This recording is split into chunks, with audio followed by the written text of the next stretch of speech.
It was meant to be a quiet Friday night. After weeks of growing distance, my wife Jessica suggested we go out for dinner so we could talk. Her voice was calm, almost scripted. I didn't expect much. She'd been withdrawn for months, always glued to her phone, always working late, always somewhere else in her mind. Still, a small part of me hoped she wanted to repair what was left. I put on my nicest shirt, booked a table at her favorite Italian place in Portland, Oregon, and tried to convince myself there was still something worth fighting for. But the moment she sat across from me, eyes icy, fingers drumming lightly against a wine glass, I knew this wasn't reconciliation. This was an execution. The waiter had barely handed us our drinks when she looked up and said, "Daniel," her voice steady, almost emotionless. "I'm leaving you." No hesitation, no tears, just blunt finality. I stared at her, searching her face for even a flicker of regret. Nothing. "I've met someone else," she added, as casually as if she were mentioning a new coffee order. "He makes me feel alive again." A strange stillness settled over me. Not anger, not shock, just pure clarity. I set my fork down, leaned back, and asked quietly, "So, this dinner was just for closure?" She nodded, relieved that I wasn't raising my voice. "I didn't want things to end badly," she said. "I want us to stay civil." Civil, after 10 years of marriage. She was dismissing me with corporate courtesy.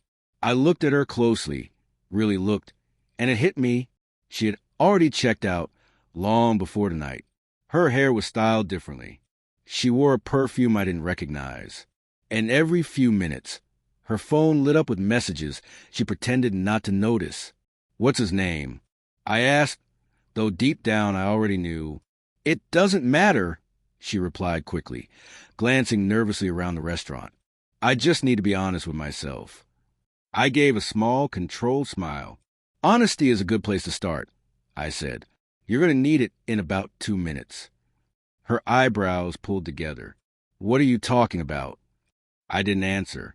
I just shifted my gaze toward the entrance, where a tall man in a gray suit had just walked in. The same man I'd seen in a photo pop up on her phone 2 weeks earlier. Ryan, her business partner, her late-night project manager, a married father of 2, and my wife's new excitement. He didn't see us at first. He was too busy helping a woman out of her coat. A woman I recognized instantly. His wife, Claire. When Jessica turned and spotted them, the color drained from her face. Ryan froze mid-stride, still holding his wife's purse. For a moment, all 4 of us just stared at each other. The silence felt like gravity. I could practically hear Jessica's heartbeat from across the table. She looked like she'd been hit by a ghost. I leaned forward, my tone calm. "You didn't think I invited them, did you?" Her eyes widened. "You what?" she whispered. I sipped my wine, unbothered. "When you started acting strange, I did some digging. Turns out Ryan's wife had her own suspicions. So we arranged a little dinner gathering." Claire stared directly at Ryan, her expression a mix of devastation and fury. "So it's true," she said quietly. Ryan's jaw tightened. "Claire, please. Not here." But she cut him off, her voice cracking as it grew louder. "You told me the business trips were over. You told me it was done." The entire restaurant went silent. Jessica's hand trembled as she grabbed her napkin, pretending she needed to wipe her mouth. But everyone could see her panic. I leaned back and watched the scene unravel. No shouting from me. No gloating. Just a steady, quiet sense of closure as their lives fell apart in public. Finally, Jessica turned toward me, desperate. "Daniel, I didn't know she'd be here," she whispered. "This wasn't supposed to happen." I tilted my head. "You mean getting caught wasn't supposed to happen?" I paused, but it always does. Lies tend to break at the worst possible moment.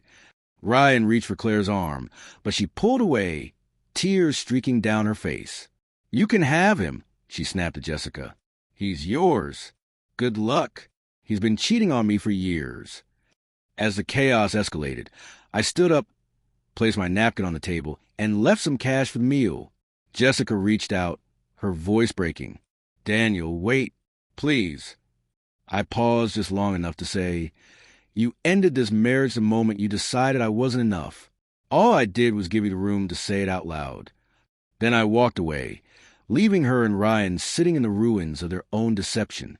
Later that night, Claire called me to say thank you.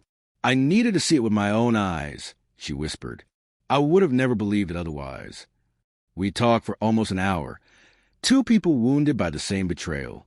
There was something strangely comforting in that. No romance, no future plans. Just shared understanding. The kind born from surviving the same kind of hurt. The next morning, Jessica showed up at our house in Salem, Oregon. Eyes swollen, makeup smeared. "I'm sorry," she cried. "It's over with him.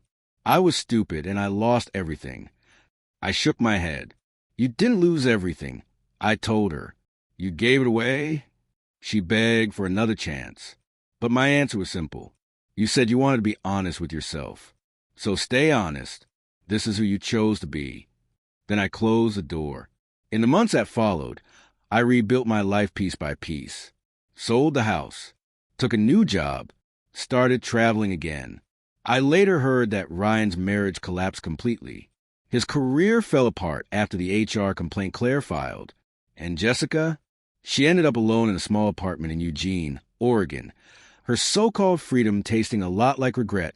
Sometimes I think back to that dinner and remember the exact second she froze. When the door opened and the truth walked in behind it. She thought she was leaving me for love. Instead, she stepped straight into the ruins of her own deception.